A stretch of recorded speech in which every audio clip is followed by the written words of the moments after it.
करीम। अम्मा बाद फ़अऊज़ु बिल्लाहि मिनश्शैतानिर्रजीम। बिस्मिल्लाहिर्रहमानिर्रहीम। फ़तलक़्क़ा आदमु मिन रब्बिही कलिमातिन फ़ताबा अलैहि इन्नहु हुवत-तव्वाबुर-रहीम। सदक़ल्लाहुल अज़ीम। हज़रात मोहतरम, आज की नशिस्त के अंदर आप हज़रात दर्स कुरान समाअत करेंगे। पिछले दर्स कुरान के अंदर हमने आप हज़रात के सामने ये बात बयान की थी कि जिस तरह से अल्लाह रब्बुल इज़्ज़त ने हज़रत आदम को मना किया था कि इसके करीब न जाना, तुम जन्नत में खाओ पियो घूमो फिरो, कोई पाबंदी नहीं है, लेकिन इस दर के करीब न जाना। और शैतान ने वसवसा डाल दिया और ये कह दिया कि इसलिए मना किया है कि कहीं तुम फरिश्तों में से ना हो जाओ, और झूठी कसम खा के कहने लगा मैं आपका खैर ख्वाह हूँ। इसका तज़किरा आप हज़रात समाअत कर चुके हैं। एक बात ये मालूम हुई, इस पूरी कायनात के अंदर सबसे पहले झूठी कसम खाने वाला इब्लीस था, और अब जो झूठी कसम खाता है वो इब्लीस के तरीके पे ही अमल करता है।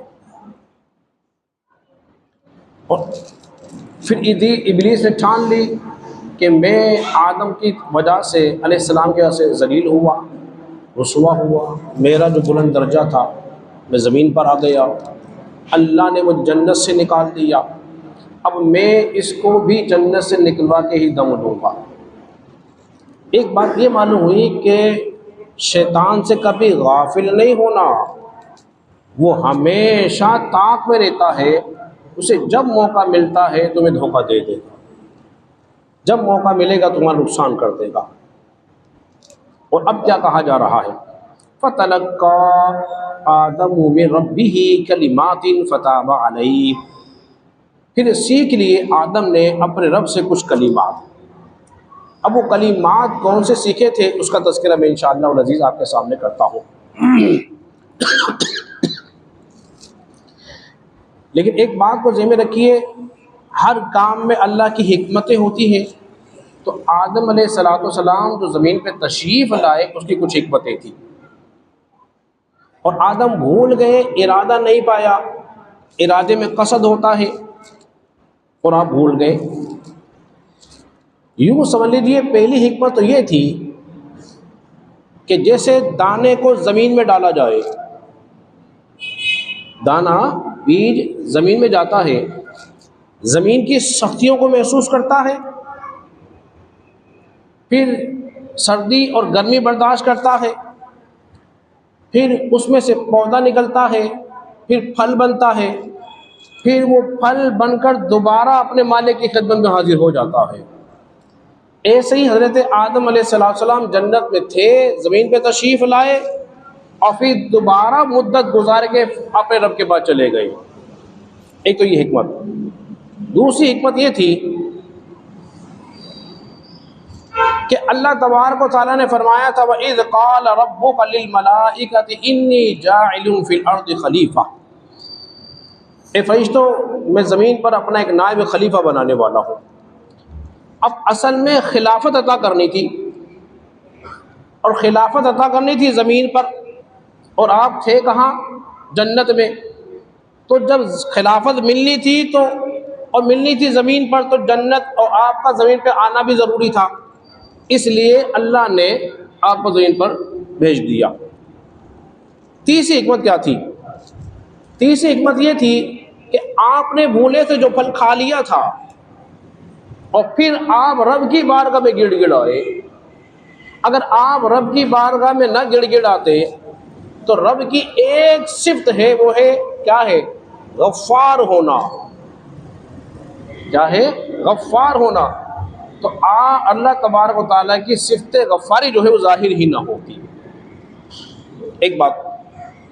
तीसरी बात ये, चौथी हिकमत, चूँकि आदम अलैहिस्सलाम जन्नत में रहे, जन्नत के फल खाए, जन्नत के महलात देखे। अब जो कुछ जन्नत में देखे थे, अब इशारा इस तरफ हो रहा है ज़मीन पर जाओ, ऐसे ही घर बनाना और ऐसे ही ज़मीन पर फल भी तुमने लगाने हैं। 4 हिकमतें हो गई। जब हज़रत आदम अलैहिस्सलाम तशरीफ़ लाए ना, हज़रत अब्दुल्लाह इब्न अब्बास रज़ियल्लाहु अन्हु फरमाते हैं आपके साथ हजर अस्वद भी था, कुछ फल थे, कुछ पत्ते थे। हज़रत आदम अलैहिस्सलाम को हिंदुस्तान की ज़मीन पर उतारा गया और हज़रत हव्वा को जद्दा में उतारा गया, दोनों तन्हा चंद चीज़ें साथ। और चूँकि फल खिलाया था किसने? हव्वा ने, लेके हज़रत आदम को दिया।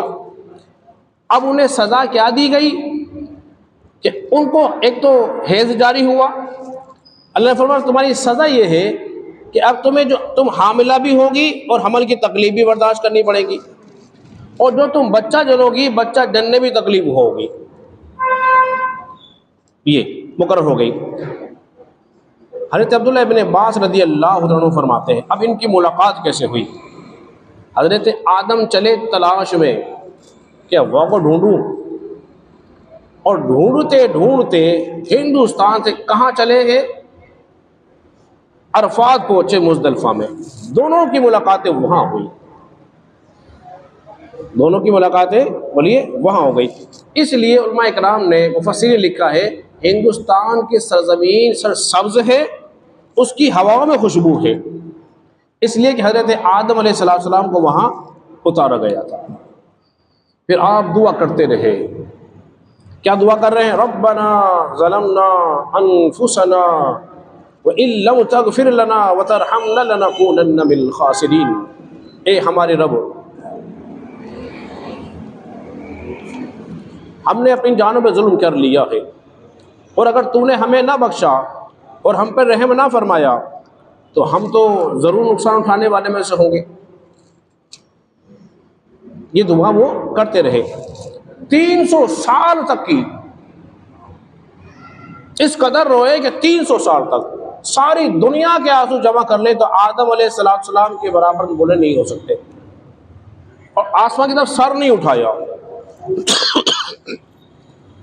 लेकिन कर्म नहीं हुआ, गिड़गिड़ाते रहे, गिड़गिड़ाते रहे, गिड़गिड़ाते रहे। फिर हुआ क्या? फतलक्का आदम मिन रब्बिही कलिमातिन फताब अलैहि। बस उन्होंने सीख लिए अपने रब से कुछ कलिमात। अब वो कलिमात कौन से थे, ये यहाँ आपने तवज्जो देनी है। ये बात मुफस्सिर ने कहा कि आपने ये कलिमात कहे, 300 साल तक कहते लगे, कलम नहीं हुआ। मुफस्सिर ने एक बात और लिखी है जिसको हज़रत अब्दुल्लाह इब्न उमर रज़ियल्लाहु अन्हु, उमर बिन ख़त्ताब रज़ियल्लाहु अन्हु बयान फरमाते हैं, कहते हैं कि आदम अलैहिस्सलाम जब ख़ता हो गई, अल्लाह ने दिल में एक बात डाल दी, दिल में एक बात डाल दी। जब बात डाल दी, उन्होंने कहा ए अल्लाह, बेहक़ के मोहम्मद सल्लल्लाहु अलैहि वसल्लम की तेरी बारगाह में इल्तिजा फरियाद करता हूँ, मेरी ख़ता को माफ़ फरमा दे। ज़ोर से कह दीजिए ना। किसका नाम लिया? मोहम्मद रसूलुल्लाह सल्लल्लाहु अलैहि वसल्लम का नाम लिया। अल्लाह उनके वसीले से मेरी ख़ता को माफ़ फरमा दे। अल्लाह ने माफ़ फरमा दिया। अल्लाह ने फरमाया है आदम तू बता तूने जाना कैसे, अभी तो मैंने उन्हें पैदा ही नहीं किया। हज़रत आदम कहने लगे ए अल्लाह, जब तूने मुझे तख्लीक किया, अपनी पसंदीदा रूह मेरे अंदर डाली, और जब मैंने अपना सर उठाया तो अर्श के पाए ऊपर मैंने एक नाम लिखा हुआ देखा था, ला इलाहा इल्लल्लाह मुहम्मदुर रसूलुल्लाह। मैंने जान लिया जिस नाम को अल्लाह तूने अपने नाम के साथ मिला के रखा है ना, लिखा है, वो नाम तुझे बहुत ज़्यादा प्यारा है। इसलिए आदम अलैहिस्सलाम ने उस नाम की वजह से दुआ की, अल्लाह ने कबूल फरमा लिया। अल्लाह ने फरमाया आदम तूने सच कहा, अगर वो ना होते मैं तुझे भी पैदा न फरमाता, मैं तुझे भी पैदा न फरमाता। अब एक बात और यहाँ नोट करनी है, सबसे पहले वसीला देने वाली ज़ात कौन है? हज़रत आदम अलैहिस्सलाम। किसी इंसान का वसीला नहीं दिया, मोहम्मद रसूलुल्लाह का वसीला दिया। और शैतान ने देखा ना कि ये वसीला तो ऐसी चीज़ है कि हज़रत आदम 300 साल तक कहते रहे करम हुआ नहीं, लेकिन जैसे ही रसूलुल्लाह का नाम लिया, वसीला दिया, अल्लाह ने करम फरमा दिया।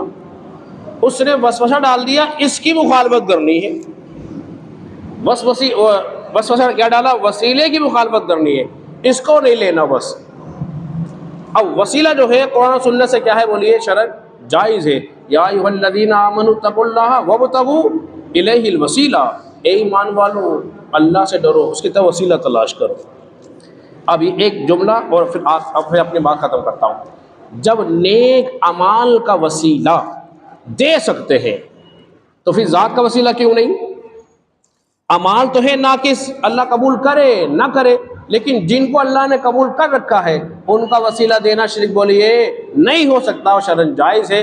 अल्लाह रब्बुल इज़्ज़त की बारगाह में दुआ करें खालिक़ कायनात हम सबको समझने और अमल पैरा होने की तौफ़ीक़ अता फरमाए।